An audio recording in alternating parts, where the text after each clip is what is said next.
Hi, this is Doctress Neutopia, and this is Loveolution Village. Loveolution is an idea that I've had that the world can be this joyous place, that people can get along, and that somehow all the religious mythologies of the world start really looking at the woman issue. And because of this, start seeing the importance of the divine feminine in life.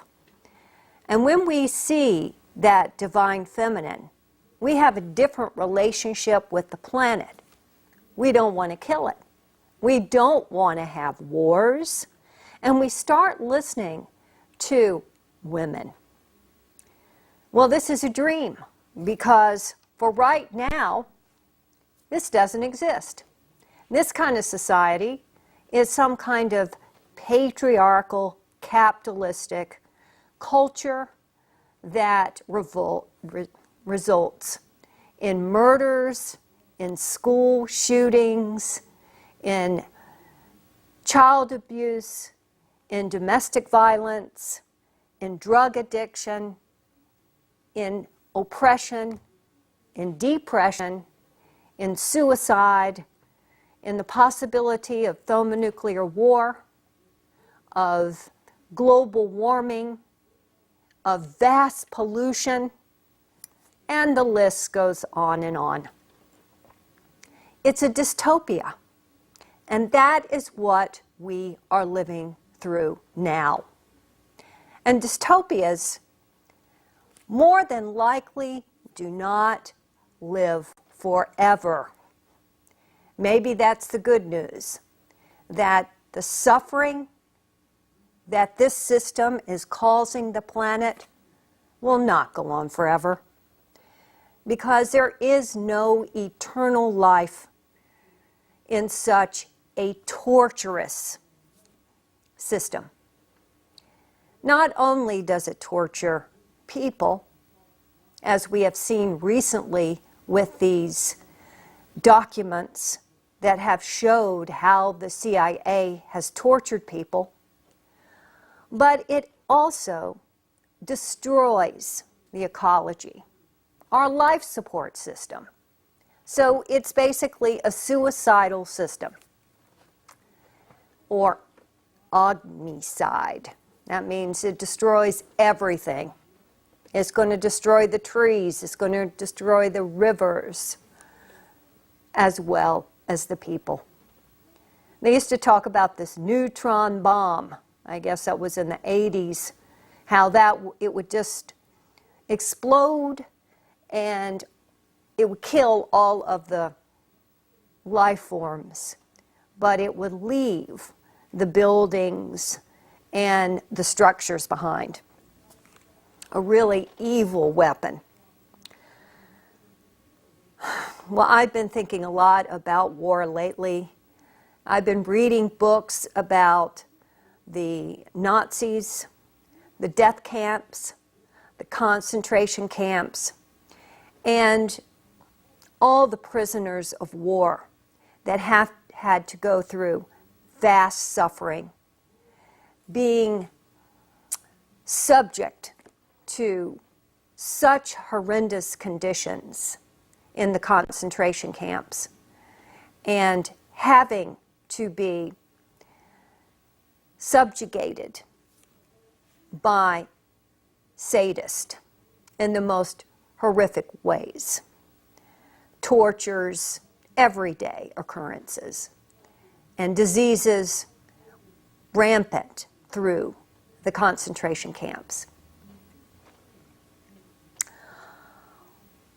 Well, I'm looking at this because I'm thinking that perhaps the whole world has become a death camp, in that it doesn't really allow life to blossom.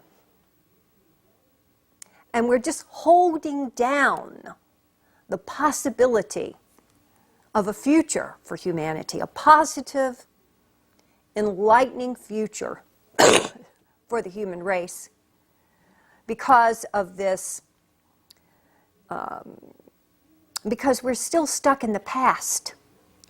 We're still stuck in a war-based culture, as we have seen in the United States, with one war after another war after another war, endless wars, and something that is destroying our economy as trillions of dollars go in to building a new generation of nuclear weapons, as if that's what we need. Which goes back to the women's issue and the divine feminine, the life givers. Women give birth. Of course, we don't want to destroy it. And perhaps men are envious of that for some reason. And so for them, the power is domination and death rather than life. In my investigation of the Nazis and the terrible destruction that was happening, I have been reading Man's Search for Meaning by Viktor E. Frankl, this book right here. I'm getting a lot out of it, trying to look at the experiences in the death camps and the possibility of extinction that the human race is faced with. Many climate scientists feel that we're doomed, that the methane gases will be released when the Arctic melts, and we have this phenomena called the blue ocean, which means the sea ice has melted away, so you just see blue ocean in the Arctic area. And then the permafrost melts. You have a release of methane gases, which now some scientists are saying is what caused the extinction of the dinosaurs.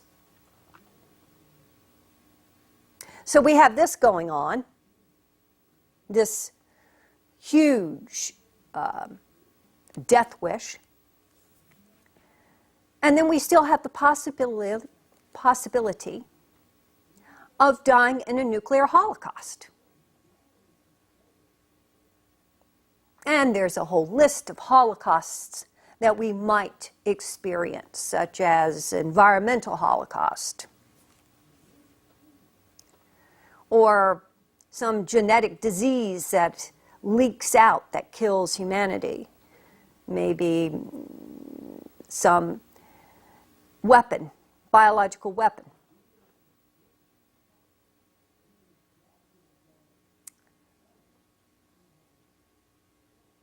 So how do we get into this, relieve ourselves of this, and how do we live with this possibility of extinction?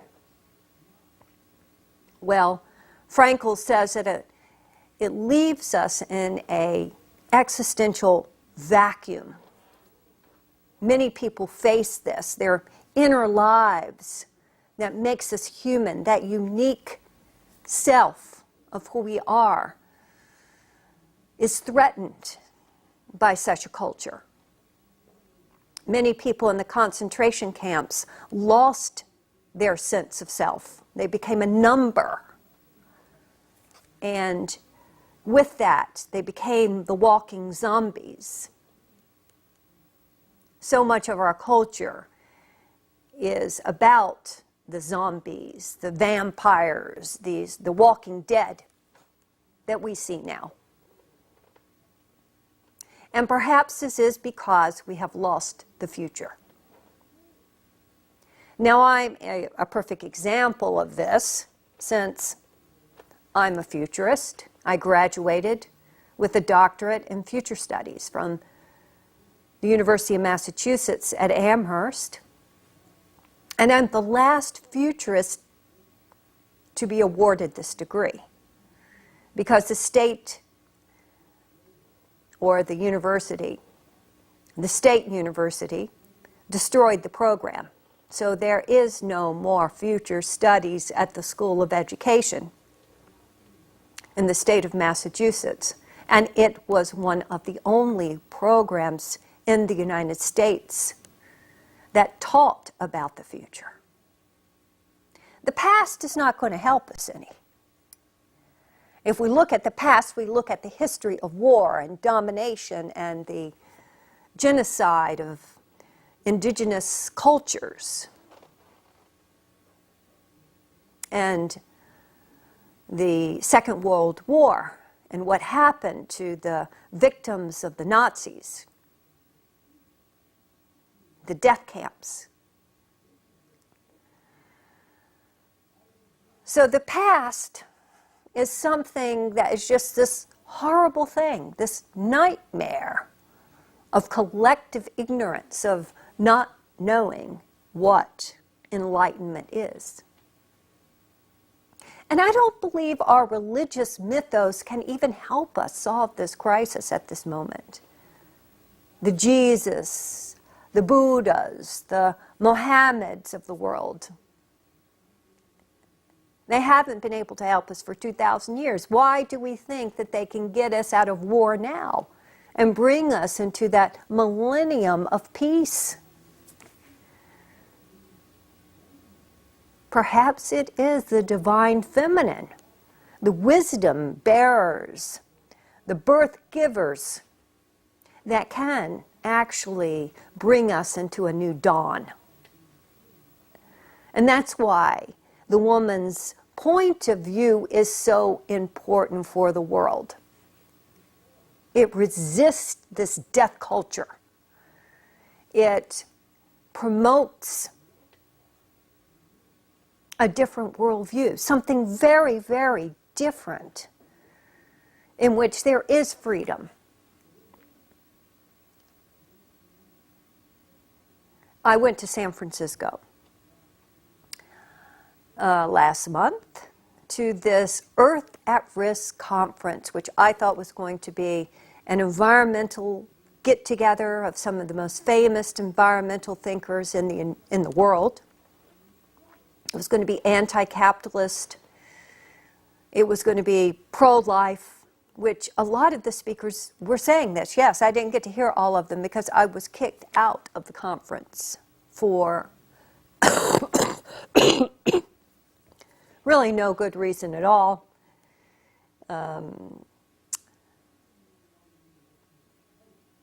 I was taking video. And the security came up after the second part of the first day and told everyone in the audience, or they just kind of tapped us on the shoulder, turn off your camera. There are a number of people, even with their cell phones, videotaping the most important stories that you will hear about what is happening to our life support system. So I thought, of course, citizen journalism was allowed. There was a woman in front of me. And as the speaker on stage was talking about being a warrior and standing up, resisting the powers that be, she was, as the security guards came and told her to turn off her camera. Well, I was so impressed with her resistance, I decided, well, I'll walk out with her and I'll do an interview with her. We go into another room we went out into the hallway to get more quiet environment so we would not disturb anyone. And as I was interviewing her, one of the leaders of the organization who organized the event came up to us and interrupted our conversation to tell us that we were being confrontational and that eventually he wanted us to leave the conference. Well, the more the reason why, he said it was a union event. And the union had contracted with the organizers that they were the only ones that could do videotaping. Rather, citizen journalism was not allowed. Well, they were going to, of course, sell the video of these famous speakers. And so they don't want any competition. It's a monopoly. And just small little women like us were not allowed to use our cameras. It had to be professional.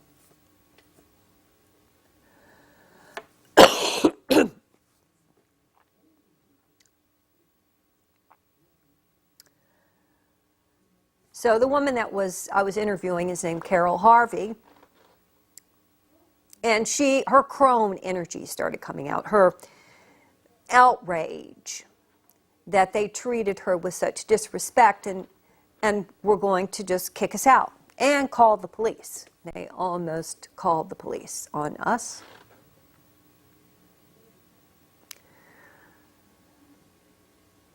But what I learned from this is that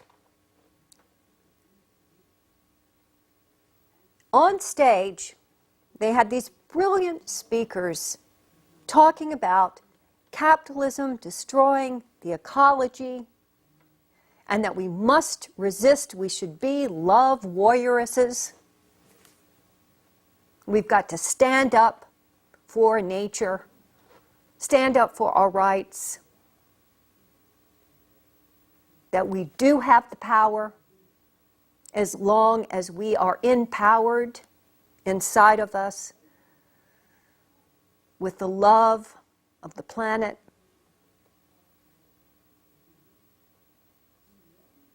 And then the external reality was that the venue where they had it, which was at the Palace of Fine Arts in San Francisco, was a union event which said that they only would allow the professional photographers to take images so that they could sell them. It was capitalism.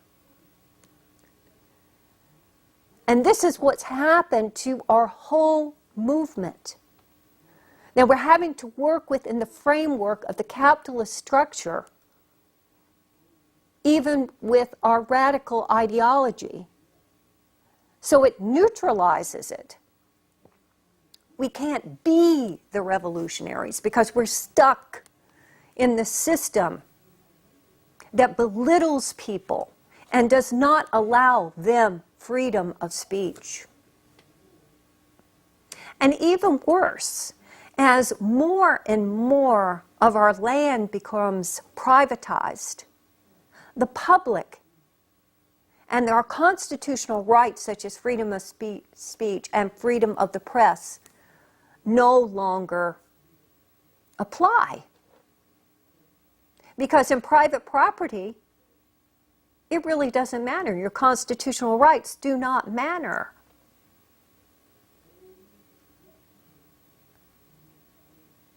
And they can kick you out for anything. And it doesn't have to be legitimate. In fact, when they called the police, the security guard told the police that we had cornered and harassed people, which was just a lie. So we had to witness this lie told about us as we stepped out of the conference.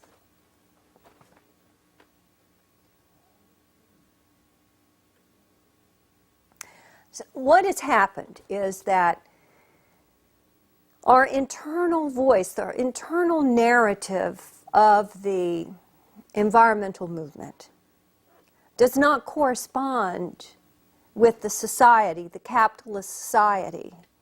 And so there's a disconnect. That conference wasn't about organizing us, the people. It was to make a DVD video to be distributed and for them to make money.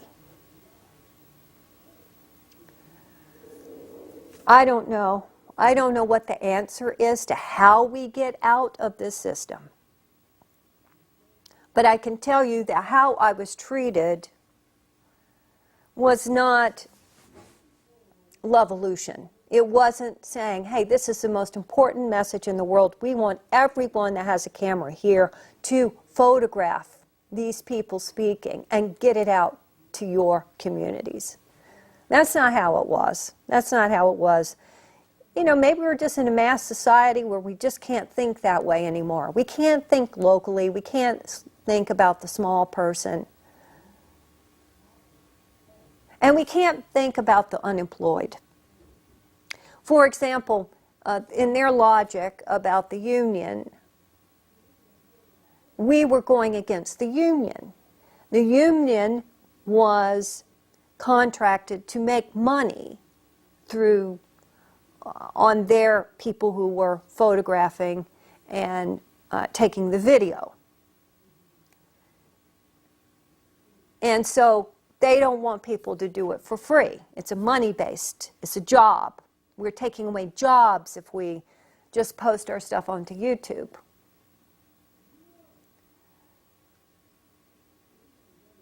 So it's a two-class structure. It's those unemployed people with cameras, and then it's the professionals. And one makes money and one doesn't, and one has power and one doesn't. And if you're not one of those professional people, why even bother to have a camera?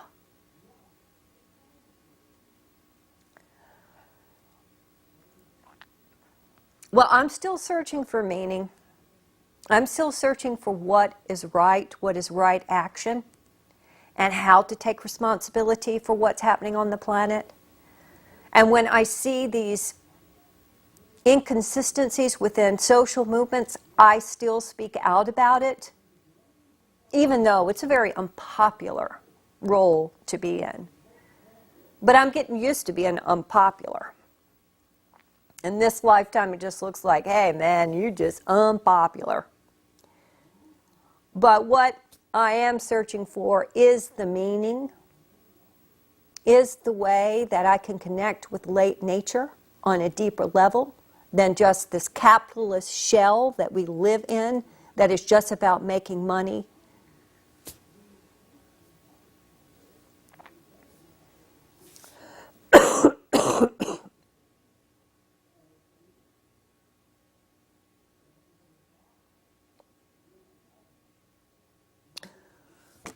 The money culture, it's in the capitalist culture, in the man culture, it's so part of who we are at this point. We're so indoctrinated to not listen to women and to follow certain rules of behavior that I don't know how we get out of this doom. Only that I am going to keep my inner voice and my freedom. Because to me, I don't want to be part of the walking dead. I don't want to just go to conferences and then stick my head in the sand.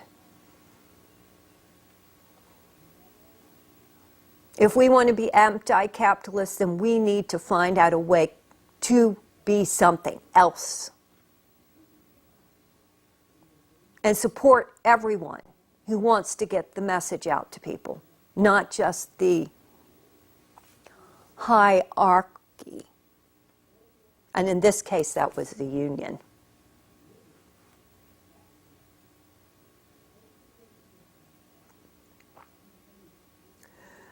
Well, go on my YouTube, Doctress Neutopia, and you can see the whole video of me getting kicked out of the conference. I'm troubled every time I see it. It's controversial, so go look at it. Doctress New YouTube. And I want to thank you for being here and listening to me and my search for meaning.